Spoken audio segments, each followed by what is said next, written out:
Hello guys, अभी हम आ गए श्री गोलक धाम तीर्थ। यहाँ पे श्री कृष्ण जी का देहोत्सर्ग हुआ था। अंतिम देहोत्सर्ग यहाँ पे ही हुआ था। तो अगर आप कभी भी सोमनाथ आते हैं तो इस जगह पे ज़रूर आएगा, क्योंकि इस जगह का महत्व बहुत है। तो आज ये देखो, बारिश अभी भी चल रही है और अच्छा मौसम है। तो चलिए चलते हैं Shri Golak Dham Tirth. Hello guys, welcome to my channel. Guys, इसके पहले के दो वीडियो हमने देखे थे। एक था बाणगंगा तीर्थ और दूसरा था भालका तीर्थ।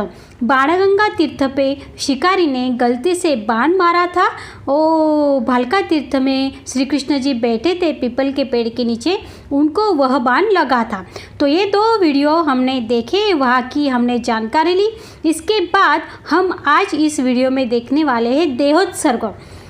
देहोत्सर्ग जगह वो है जहाँ पे श्री कृष्ण जी भगवान बाण लगने के बाद घायल हो गए थे। उसके बाद यहाँ पे आए थे हिरण नदी के तट पर। देहोत्सर्ग तथा गोलकधाम तीर्थ हिरण नदी के तट पर है और यह जगह सोमनाथ मंदिर से लगभग 2 किलोमीटर दूरी पर स्थित है।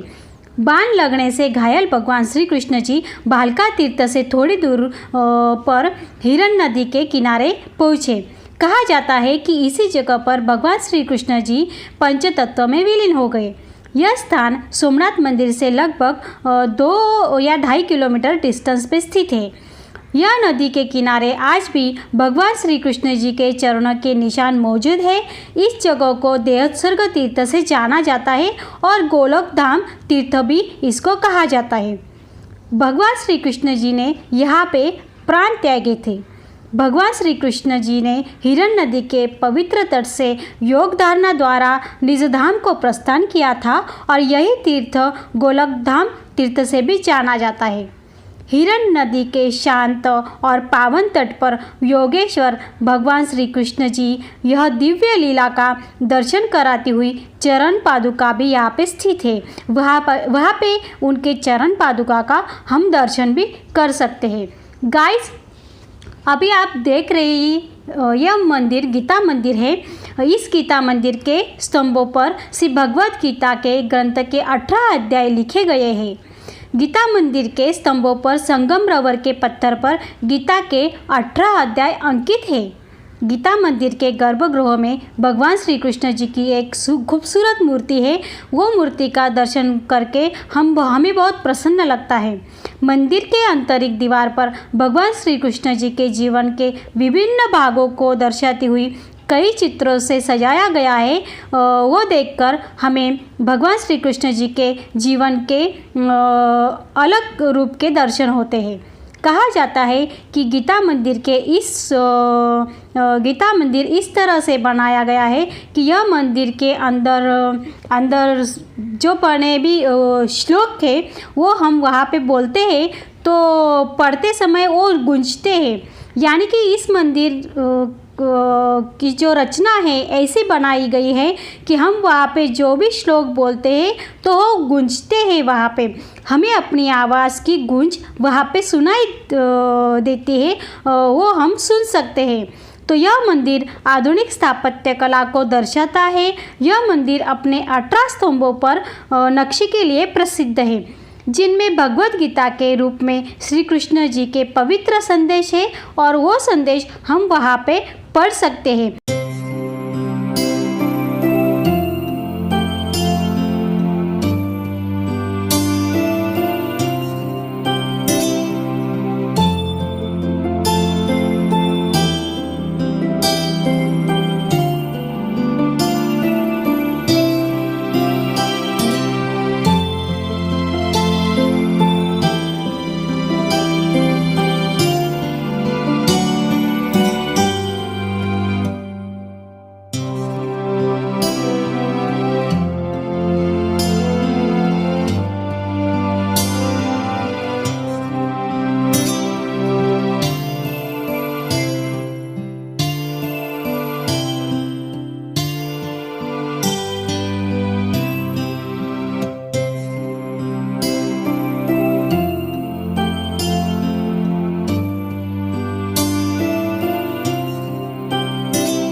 गाइस देहोत्सर्ग तीर्थ में उसको गोलकधाम तीर्थ भी कहा जाता है। यहाँ पे बहुत सारे मंदिर हमें देखने को मिलते हैं। उसमें से ये जो मंदिर था श्री बलदेव जी मंदिर, इसको बलदेव जी की गुफा कहा जाता है। भगवान श्री कृष्ण जी के ज्येष्ठ भ्राता श्री बलराम जी, इनकी यह गुफा है। श्री बलराम जी ने भी भगवान श्री कृष्ण जी के साथ यहाँ से ही अपना मूल शेषनाग स्वरूप धारण करके निजधाम प्रस्थान किया था। वह जगह यहाँ पे दाऊजी की गुफा के नाम से भी जाना जाता है। इस गुफा को दाऊजी की गुफा ऐसे भी बोलते हैं। यह गुफा एक प्राचीन गुफा है और वहाँ शेष जी की प्रतिमा विराजमान है। तो गाइस यहाँ पे अंदर लाइट्स नहीं थे, अंधेरा था, तो वहाँ पे हमें शेष जी की प्रतिमा देखने को मिलती है। थोड़ा यहाँ पे अंधेरा है। मैंने मोबाइल का लाइट्स लगा के यहाँ पे देखने का ट्राई किया था, तो वहाँ पे आपको दर्शन मिलेगा। ये दर्शन भी आप ले सकते हैं। यहाँ पे जब हम एंट्री करते हैं गेट के अंदर, तो सबसे पहले हमें गीता मंदिर दिखता है। गीता मंदिर में हम दर्शन करते हैं। वहाँ पे बांसुरी बजाते हुए श्री कृष्ण जी भगवान की खूबसूरत मूर्ति है, वहाँ पे उनका हमें दर्शन होता है। उसके बाद हमें श्री लक्ष्मी नारायण जी का भी मंदिर है, वहाँ पे भी हम दर्शन करते हैं। श्री काशी विश्वनाथ मंदिर है, वहाँ पे भी हम दर्शन करते हैं। गोलक घाट है, वहाँ पे भीमनाथ मंदिर है। बलदेव जी की गुफा, यानी कि अभी आप जो देख रहे हैं ये बलदेव जी की गुफा है। यहाँ पे हम बलदेव जी का दर्शन करते हैं। उसके बाद बाहर श्री कृष्ण जी के चरण पादुका स्थित है। श्री कृष्ण जी के चरण पादुका का हम दर्शन करते हैं। और वहाँ पे महादेव जी का भी मंदिर है, महादेव जी का भी हम दर्शन करते हैं। तो बाहर आकर हिरन नदी का जो तट है बहुत ही खूबसूरत है। उसका जो नज़ारा है हिरन नदी का, वो बहुत ही शांत और प्रसन्न है। वहाँ का जो वातावरण था बहुत ही प्रसन्न था, मन को प्रभावित करता है। तो आप कभी भी सोमनाथ में जाते हैं तो हमारे ये श्री कृष्ण जी भगवान के जो 2-3 मंदिर से वहाँ पे जरूर जाइएगा और दर्शन करिएगा।